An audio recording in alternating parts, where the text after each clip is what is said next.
Gan profilakses nolūkos, gan veiksmīgas ārstēšanas uzsākšanai sākotnēji jāveic diagnostiskie izmeklējumi, kur jaunākās paaudzes iekārtas ar mākslīgā intelekta palīdzību ļaus saskatīt pat mazākās izmaiņas mūsu orgānos, cieto un mīksto audžu struktūrās. Reizeknes slimnīcas diagnostikas nodaļa pēdējo gadu laikā ir piedzīvojusi būtiskas investīcijas tieši jauno tehnoloģiju iegādē.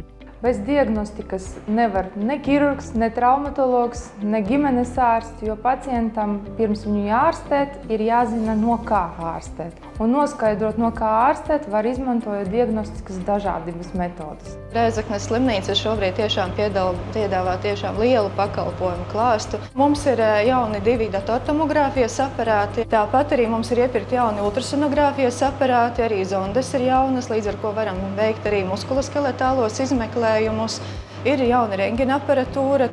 Medicīnā biežāk izmantotā izmeklēšanas metode ir ultrasonogrāfija, kas pacientam ir nesāpīga, bez radioloģiskā starojuma, tādējādi pilnībā droša un veselībai nekaitīga. Reizeknes slimnīcā ir pieejamas sonogrāfijas dažādu veidu. Tas ir sonogrāfijas vēderam, vairogdziedzeram, mīkstajiem audiem, tā skaita muskuļiem, un arī doplerogrāfijas, kas arī ir sonogrāfijas viena no metodēm, bet ir metode, kuras laikā tiek izvērtēti asinsvadi. Kāju, roku, kakla un galvas asinsvadi. Tāpat mums ir speciālisti, kas skatās ehokardiogrāfijas izmeklējumus, kas arī ir viena no diagnostikam metodēm, kas pamatā ir sonogrāfija. Reizeknes slimnīcā strādā radiologa diagnostika, kas nepārtraukti papildina savas zināšanas, kā arī uztur ciešu sadarbību ar citiem nozaru speciālistiem, lai klientam sniegtu kvalitatīvus izmeklējumus un arī to aprakstus pēc iespējas īsākā laikā, jo laikam ir nozīme. Speciālisti vērš uzmanību uz valsts apmaksāto skrīningu izmeklējumiem, jo īpaši mudinot sievietes atsaukties uz valsts bezmaksas aicinājumu krūts mamogrāfijas izmeklējumam. Jā, šķiet, kas varētu būt vienkāršāk, kā sievietei pašai reizi mēnesī iztaustīt savus krūšu dziedzerus.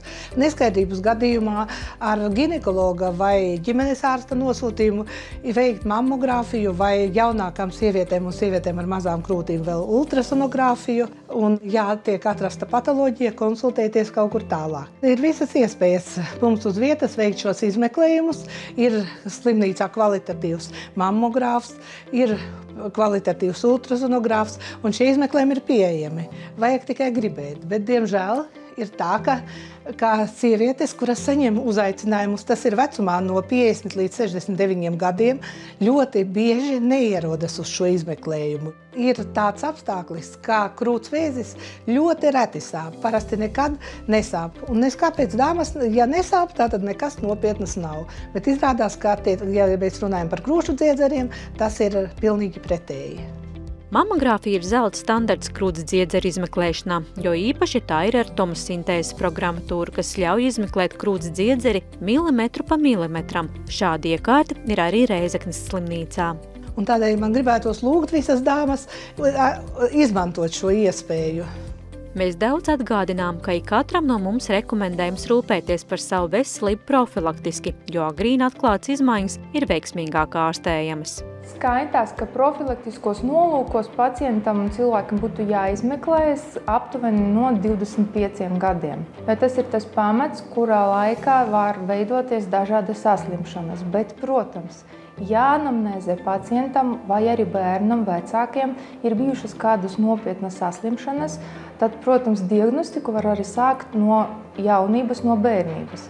Piemēram, tam pašam vairogdziedzera izmeklēšanai, tīpaši, ja mammai un vecmammai ir bijušas vairogdziedzera problēmas.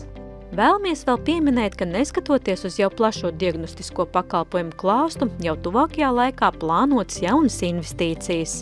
Noteikti mēs plānojam paplašināt diagnostiskās iespējas, jo mums šobrīd ir plāna arī magnētiskās rezonances iegāde, kura jau aktīvi noris, un cerams līdz gada beigām arī mēs spēsim sniegt arī magnētiskās rezonances izmeklējumu klāstu papildinājumu, jo būs pieejami gan vēdera dobuma izmeklējumi, gan arī tiks neiroloģiskie izmeklējumi paplašināti, kā arī locītavu izmeklējumi būs daudz precīzāki. Ja? Protams, noteikti jūs varbūt arī runājat ambulatorijā daļā, mums būs jauns arī osteodensitometrijas aparāts.